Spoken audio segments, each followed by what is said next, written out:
Hello everyone, कैसे हैं आप सब। मेरे आप सब अच्छे होंगे। फ्रेंड्स, आज की वीडियो में करेंगे हम MA political science MA first year का सेमेस्टर फर्स्ट का फर्स्ट पेपर डिस्कस करेंगे। फर्स्ट पेपर के चैप्टर 1 राजनीतिक सिद्धांत विषय वस्तु, इसका मैं फर्स्ट वीडियो ऑलरेडी अपलोड कर चुका है। आपने वो नहीं देखी तो चैनल की प्लेलिस्ट में जाकर देख सकते हैं। आज हम करेंगे वीडियो सेकंड, राजनीतिक सिद्धांत की प्रकृति। राजनीतिक सिद्धांत क्या है, सिद्धांत क्या है, राजनीतिक सिद्धांत के विषय वस्तु, ये सब मैं फर्स्ट वीडियो में डिस्कस कर चुके हैं। आज की वीडियो में डिस्कस करेंगे राजनीतिक सिद्धांत की प्रकृति। राजनीतिक सिद्धांत की प्रकृति इसकी विशेषताओं, लक्ष्यों और पद्धतियों को समाहित करती है। राजनीतिक सिद्धांत की जो प्रकृति है वो इसकी विशेषताओं को, राजनीतिक सिद्धांत की क्या विशेषताएं, इसके लक्ष्य क्या है, इसकी पद्धतियां क्या है, उन सबको समाहित करती है, उन सबको इंक्लूड करती है। राजनीतिक सिद्धांत की प्रकृति को समझने से हमें इसकी विशिष्ट विशेषताओं को समझना और राजनीति के अध्ययन में इसके योगदान की सराहना करने में मदद मिलती है। और जब हम इसके बारे में डिस्कस करते हैं राजनीतिक सिद्धांत के बारे में, तो इससे हमें क्या हेल्प मिलती है, राजनीति को समझने में और इसका अध्ययन करने में और इसके योगदान की सराहना करने में हमें इससे मदद मिलती है। यहाँ राजनीतिक सिद्धांत की प्रकृति को वर्णन करने के लिए कुछ पहलू दिए गए हैं। फर्स्ट है इसमें मानक जांच। राजनीतिक सिद्धांत में मानक जांच शामिल है। राजनीतिक सिद्धांत में क्या शामिल है, मानक जांच शामिल है, जिसका अर्थ है कि यह केवल यह बताने के बजाय कि चीजें कैसी हैं, इस पर्सन से संबंधित है कि वे कैसी होनी चाहिए। और राजनीतिक सिद्धांत से हमें ये पता चलता है कि ये केवल इसका अर्थ ये नहीं है कि चीजें कैसी हैं, बल्कि पर्सन ये है कि चीजें कैसी होनी चाहिए। चीजें कैसी हैं नहीं, चीजें कैसी होनी चाहिए। राजनीतिक प्रणालियों के उचित कार्य पद्धति को संगठन का मूल्यांकन और निर्धारण करने के लिए नीति पारक और नैतिक सिद्धांतों, आदर्शों और मूल्यों की खोज करता है। किसकी खोज करता है ये, नीति पारक और नैतिक सिद्धांत और आदर्शों और मूल्यों की खोज करता है।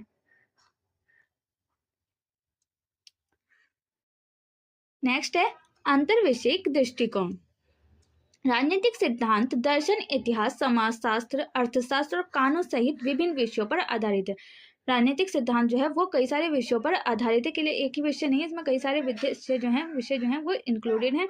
जैसे कि दर्शन है, इतिहास है, समाजशास्त्र है, अर्थशास्त्र है, कानून है, इन सभी विषयों पर आधारित है राजनीतिक सिद्धांत। और इसमें राजनीतिक घटनाओं, विचारधारा और अवधारणाओं को समझने के लिए इन क्षेत्रों से प्राप्त अंतर्दृष्टि शामिल की गई है। और राजनीतिक घटनाओं को समझने के लिए, इनकी जो विचारधारा है उनको अंडरस्टैंड करने के लिए, उन अवधारणाओं को समझने के लिए इसमें कई सारे जो क्षेत्र हैं उनको, इन क्षेत्रों को प्राप्त करने के लिए अंतर्दृष्टि शामिल की गई है सभी विषयों की। यह अंतर्विषयक प्रकृति राजनीतिक सिद्धांत के भीतर विश्लेषण और परिप्रेक्ष्य को समृद्ध करती है। और ये किसको समृद्ध करती है, एनालिसिस करने के लिए इसको समृद्ध करती है, अच्छा बनाती है राजनीतिक सिद्धांत को। नेक्स्ट आ जाता है वैचारिक विश्लेषण। वैचारिक विश्लेषण राजनीतिक सिद्धांत सत्ता, लोकतंत्र, न्याय और अधिकारों जैसी प्रमुख राजनीतिक अवधारणाओं की जांच और परिभाषित करने के लिए वैचारिक विश्लेषण में संकलन है। इसमें संकलन है, ये परिभाषित करने के लिए, इसकी जांच करने के लिए अवधारणाओं की, इन सभी में ये संकलन है, इन सभी में ये इंक्लूडेड है। इन अवधारणाओं के अर्थ, दायरे और निहित अर्थ की जांच करता है। और इनका क्या करता है, इनके अर्थ को समझता है, इनके जो दायरे हैं उनको समझ करता है और उनके अर्थ को भी समझने में जांच करता है। चर्चा और चर्चा को सुविधाजनक बनाने के लिए स्पष्टता और सटीकता प्रदान करता है। और चर्चा करने के लिए और चर्चा को सुविधाजनक, मतलब चर्चा जो हो रही है उसको भी सुविधाजनक बनाया जाए, उसके लिए भी सटीक यानी कि बिल्कुल परफेक्ट स्पष्टता प्रदान करता है राजनीतिक सिद्धांत। नेक्स्ट आ जाता है ऐतिहासिक एवं तुलनात्मक परिप्रेक्ष्य। राजनीतिक सिद्धांत प्राय ऐतिहासिक एवं तुलनात्मक दृष्टिकोण अपनाता है। राजनीतिक सिद्धांत क्या अपनाता है, ऐतिहासिक एवं तुलनात्मक दृष्टिकोण। जैसे कि कंपैरिजन किया जा सकता है, तो तुलनात्मक क्या होता है, कंपैरिजन यानी कि कंपैरेटिव। यह समय के साथ राजनीतिक विचारों और संस्थानों के विकास पर अध्ययन करता है। और ये क्या करता है कि टाइम के अकॉर्डिंग राजनीतिक जो विचार हैं उनको और संस्थाओं के विकास पर भी अध्ययन करता है, स्टडी करता है राजनीतिक सिद्धांत। प्रमुख विचारकों और उनके योगदान की जांच करता है। और प्रमुख जो विचार हैं उनके क्या क्या योगदान है उनकी भी जांच करता है। और इसके अतिरिक्त यह विभिन्न संदर्भों और समाज में विभिन्न राजनीतिक प्रणालियों और सिद्धांतों की तुलना करके उनके गुणों, कमजोरियों और प्रयोज्यता के बारे में जानकारी प्राप्त करता है। और ये क्या करता है, जो सिद्धांत राजनीतिक जो प्रणालियां हैं उनके जो सिद्धांत है उनकी तुलना करता है, उनकी जो कमियां हैं उनके जो गुण हैं उन सभी की भी जांच करता है और उनके बारे में जानकारी प्राप्त करता है राजनीतिक सिद्धांत के द्वारा। तो इसमें कौन सा आ जाता है, ऐतिहासिक एवं तुलनात्मक परिप्रेक्ष्य में। नेक्स्ट आ जाता है आलोचनात्मक मूल्यांकन। आलोचनात्मक मूल्यांकन भी किया जाता है राजनीतिक सिद्धांत का। राजनीतिक सिद्धांत में राजनीतिक प्रणालियों, संस्थानों और विचारधाराओं का आलोचनात्मक मूल्यांकन भी शामिल है। यानी कि जो राजनीतिक प्रणालियां हैं, जो संस्थाएं हैं, जो विचारधारा, उनका आलोचनात्मक, उनका भी उनको क्रिटिसाइज भी किया जाता है, उसका भी मूल्यांकन इसमें इंक्लूड किया जाता है। राजनीतिक सिद्धांत में यह प्रचलित मान्यताओं पर प्रश्न उठाता है और जो प्रचलित मान्यताएं हैं उन पर भी यह प्रश्न उठाता है। सत्ता संरचनाओं को चुनौती देता है और जो सत्ता की जो संरचना है उनको भी चुनौती देता है, उनको चैलेंजेस देता है और संभावित अन्याय या विरोधाभासों की पहचान करता है और जो कि संभावित न्याय हैं और उनके जो विरोधाभास है उनकी भी पहचान करता है। राजनीतिक सिद्धांत का लक्ष्य मौजूदा संरचनाओं का आलोचनात्मक मूल्यांकन करके सुधार के लिए वैकल्पिक दृष्टिकोण और मार्ग प्रस्तुत करना है। और राजनीतिक सिद्धांत का लक्ष्य क्या है, इसका उद्देश्य क्या है कि जो मौजूदा संरचनाएं, जितनी भी संरचना, उनका पहले तो आलोचनात्मक मूल्यांकन किया जाए और फिर उनमें जो जो कमियां हैं, जो उनकी खामियां हैं, उनके गुणों के बारे में बताया जाए, उनकी कमियां जो है उनको सुधार कर उनको सही दृष्टिकोण प्राप्त करता है और उनको नया मार्ग प्रस्तुत करता है। यानी कि जो कमियां हैं उनको दूर किया जाए और उनको नए दृष्टिकोण और मार्ग भी प्रस्तुत करता है राजनीतिक सिद्धांत के द्वारा, आलोचनात्मक मूल्यांकन के द्वारा। नेक्स्ट आ जाता है व्यवहारिक और नैतिक प्रासंगिक। हालांकि राजनीतिक सिद्धांत अमूर्त और सैद्धांतिक अवधारणाओं से संबंधित है। क्या है, राजनीतिक सिद्धांत अमूर्त और सैद्धांतिक अवधारणाओं से संबंधित है, रिलेटेड है, लेकिन यह व्यवहारिक और नीतिगत रूपों से प्रासंगिक है। और ये किससे, व्यवहारिक रूप से और नीतिगत रूप से ये प्रासंगिक है। यह वास्तविक दुनिया की चुनौतियों के विश्लेषण और समाधान के लिए रूपरेखा प्रदान करके राजनीतिक नेताओं, नीति निर्माताओं और कार्यकर्ताओं को मार्गदर्शन और अंतर्दृष्टि प्रदान करता है। ये क्या करता है, जो राजनेता हैं, जो नेता हैं, जो नीति निर्माता हैं और जो कार्यकर्ता हैं, उनको अंतर्दृष्टि और मार्गदर्शन प्रदान करता है। राजनीतिक सिद्धांत नीतिगत बहसों को सूचित करता है और राजनीतिक सिद्धांत क्या करता है, जो नीतिगत बहसें हैं, जो डिबेट है, उनको भी सूचित करता है और राजनीतिक एजेंडे को आकार देने में मदद करता है। और क्या करता है, राजनीतिक सिद्धांत के राजनीतिक जो एजेंडा है उसको भी आकार देने में भी हेल्प करता है राजनीतिक सिद्धांत।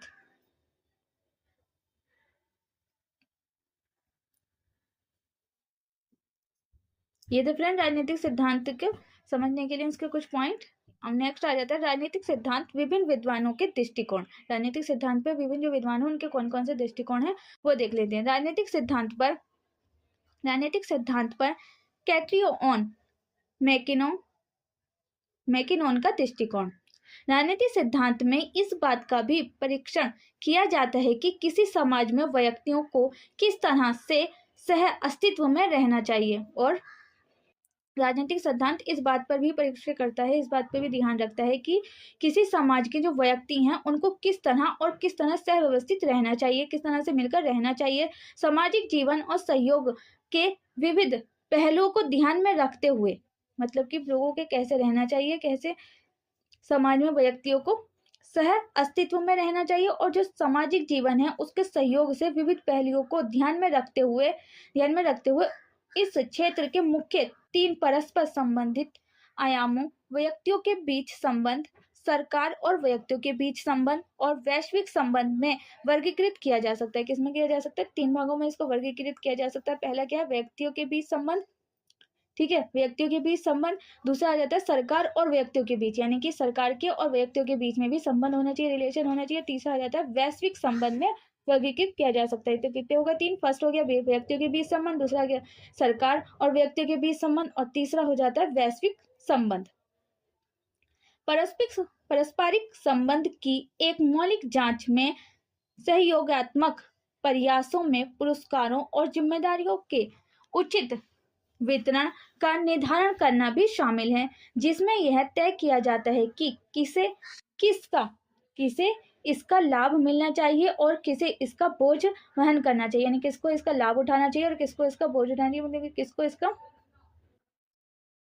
बोझ, बर्डन जो है वो वहन करना चाहिए, बर्डन उठाना चाहिए। इसके आंतरिक एक दूसरे से अपनी आत्मरक्षा के लिए दिशा निर्देश और स्वीकार्य व्यवहार की सीमा स्थापित करना तथा साथ ही समाज में इन सीमाओं का उल्लंघन करने वालों के लिए परिणाम निर्दिष्ट करना भी महत्वपूर्ण होता है। यानी कि एक दूसरे के साथ किस प्रकार से आत्मरक्षा के रूप में रहना चाहिए, दिशा निर्देशों का पालन करना चाहिए, उन सभी जो व्यवहार उनको स्वीकार करना चाहिए और जो सीमा स्थापित करनी चाहिए, स्वीकार्य व्यवहार की सीमाएं स्थापित करनी चाहिए और साथ ही समाज में इन जो सीमाएं हैं, जो सीमाओं का उल्लंघन करते हैं, उनके लिए परिणाम निर्दिष्ट करना भी महत्वपूर्ण होता है। उपरोक्त के अलावा जो ऊपर बताए गए उसके अलावा हम इस बात पर भी ध्यान दे सकते हैं कि व्यक्तियों को इन स्थापित सीमाओं के भीतर कैसे व्यवहार करना चाहिए, यानी कि जो सीमाएं हों उनके भीतर रहते हुए किस प्रकार से व्यवहार करना चाहिए, किस प्रकार से उनका बिहेवियर होना चाहिए, जिसमें यह भी शामिल है कि क्या अलग अलग मान्यताओं और प्रथाओं वाले लोगों की निंदा और बहिष्कार करना उचित है। यानी कि और इसमें यह भी इंक्लूडेड है कि जो अलग अलग मान्यताओं को मानते हैं लोग, उनकी जो प्रथाएं हैं उनकी निंदा और उनका बहिष्कार करना उचित है या नहीं, ये भी इसमें इंक्लूडेड है। क्या उनकी अभिव्यक्ति की स्वतंत्रता को प्रतिबंध करना सही है, क्या उनकी जो अभिव्यक्ति है, उनकी जो पर्सनल स्वतंत्रता है, फ्रीडम है, उसको प्रतिबंधित करना सही है। और हमारे समुदाय में के बीमारों, बुजुर्गों, अशक्तों और बच्चों जैसे दूसरों पर निर्भर लोगों के साथ कैसा व्यवहार करना उचित है। और जो बुजुर्ग हैं, बच्चे हैं, औरतें हैं, जो बीमार हैं, जो दूसरों पर निर्भर हैं, उनके साथ कैसा व्यवहार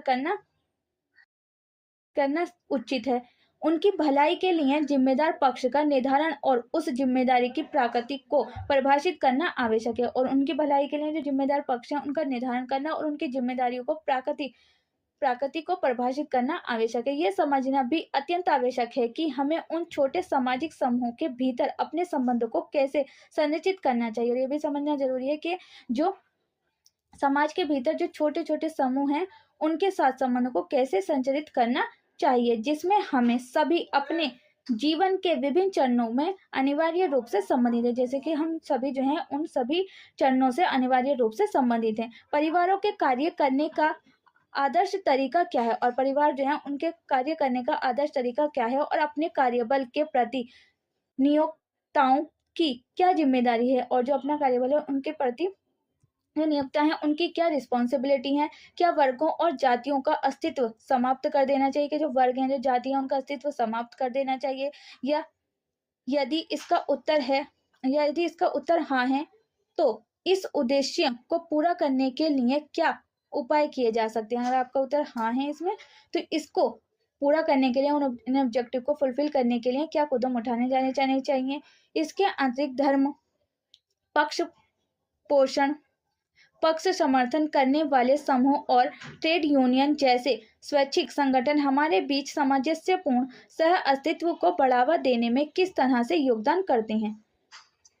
इसमें सरकार और व्यक्ति के संबंधों, सरकार के राजनीतिक प्राधिकार को स्वीकार करने वाले व्यक्तियों की वैधता, उसकी प्राधिकरण की सीमाओं और उन तंत्रों के बारे में जानकारी प्राप्त की जाती है जिनके द्वारा सत्ता में रहने वाले लोग अपने पद प्राप्त करते हैं।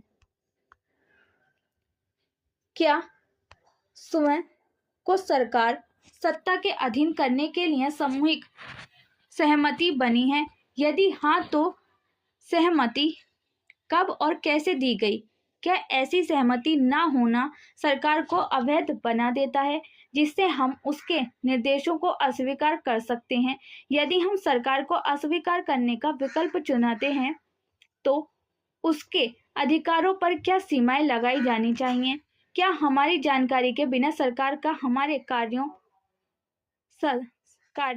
संचार और सामाजिक संबंधों की निगरानी करना अवैध है? क्या सरकार सजा की धमकी देकर हमें युद्ध या शांति के समय सैन्य या अन्यथा सेवा प्रदान करने के लिए बाध्य कर सकती है? क्या सरकार हमारी वाणी और संगठनों पर प्रतिबंध लगा सकती है?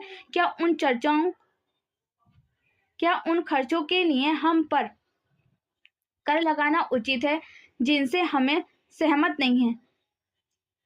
क्या सरकार का हमारे बच्चों के लालन पालन की विधि में हस्तक्षेप करना वैध है? इसके अलावा इस महत्वपूर्ण शक्ति का उपयोग करने के लिए हमें सबसे उपयुक्त समूह का निर्धारण कैसे करना चाहिए। आधुनिक लोकतंत्र में आमतौर पर वंशानुगत शासन को अस्वीकार किया जाता है। कौन सी विशेषताएं लोकतंत्र को अधिक अनुकूल बनाती हैं और इसके बजाय एक उदार तानाशाही का विकल्प क्यों नहीं चुना जाता? वे कौन सी परिभाषित विशेषताएं हैं जो किसी सरकार को वास्तव में लोकतांत्रिक बनाती हैं?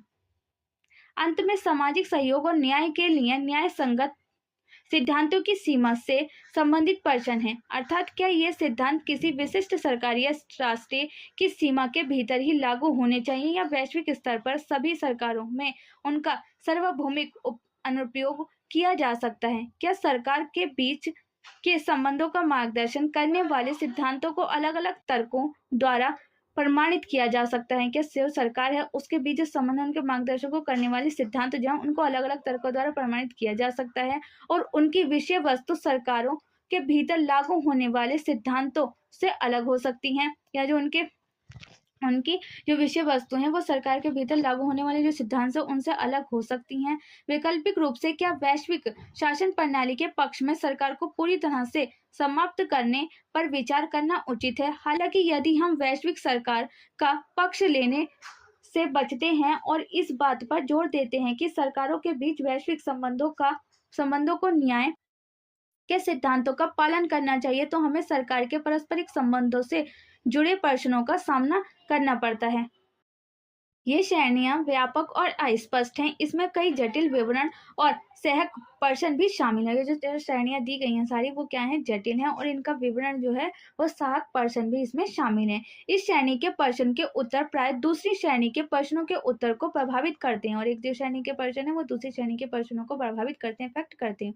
उदाहरण के लिए यदि हम इस विश्वास को बनाए रखते हैं कि प्रत्येक व्यक्ति अपने मानव होने के आधार पर स्वाभाविक रूप से समान है, इसलिए सामाजिक सहयोग के लाभों और जिम्मेदारियों के न्याय संगत आवंटन का हकदार है, तो हमें इस धारणा के खिलाफ चर्चा करने का एक ठोस प्रयास करना चाहिए कि केवल नागरिकता एक समृद्ध देश में पैदा होने वाले व्यक्ति को उस व्यक्ति की तुलना में संबंधित लाभों का अधिक हकदार नहीं बनाती जो किसी कम समृद्ध देश में पैदा हुए हैं, क्योंकि जन्म लेने के देश का चयन उसकी इच्छा से नहीं हुआ।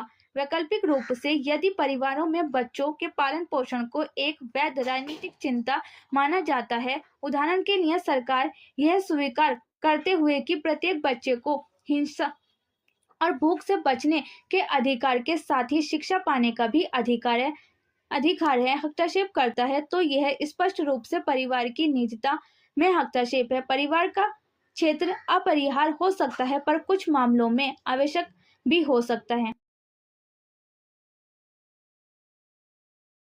इसके आंतरिक राजनीतिक सिद्धांत के कुछ विषयों पर पारस्परिक सरकार और व्यक्ति और वैश्विक संबंधों पर एक साथ विचार करने की आवश्यकता होती है। पर्यावरण संरक्षण से संबंधित मुद्दे, विशेष रूप से जलवायु परिवर्तन से संबंधित मुद्दे इसका एक उपयुक्त उदाहरण है। इन मामलों की जटिल प्रकृति और कुछ क्षेत्रों को अपरिभाषित छोड़ दिए जाने के बावजूद उल्लेखित श्रेणी और प्रश्न राजनीतिक सिद्धांतकारों के चिंतन में व्याप्त विषयों की विस्तारित श्रृंखला का व्यापक अवलोकन प्रस्तुत करते हैं। यानी कि एक जो परिवार में बच्चा पैदा हुआ है उसका पोषण और उसको शिक्षा दी जानी है, यानी इसमें अगर उसमें सरकार जो है वो हस्तक्षेप करती है कि वो बच्चे को शिक्षा देनी चाहिए, तो वो परिवार की निजता में हस्तक्षेप है और परिवार का क्षेत्र अपरिहार्य हो सकता है पर कुछ मामलों में आवश्यक भी हो सकता है। यानी कि कुछ मामलों में हस्तक्षेप जरूर भी हो सकता है और कुछ मामलों में आवश्यक भी हो सकता है। राजनीतिक सिद्धांत पर पर्लिन का दृष्टिकोण, ये हम नेक्स्ट वीडियो में करेंगे फ्रेंड्स। आज के लिए बस इतना ही, मिलते हैं नेक्स्ट वीडियो में। उम्मीद है आपको वीडियो पसंद आई होगी। वीडियो कैसे लगी कमेंट बॉक्स में लिखकर जरूर बताना। अगर आपको किसी और टॉपिक पे वीडियो चाहिए तो वो भी आप मुझे कमेंट बॉक्स में बता सकते हैं और वीडियो कैसी लगी भी कमेंट बॉक्स में लिखकर बताना। मिलते हैं नेक्स्ट वीडियो में, जब तक के लिए stay healthy, stay safe. Thanks for watching.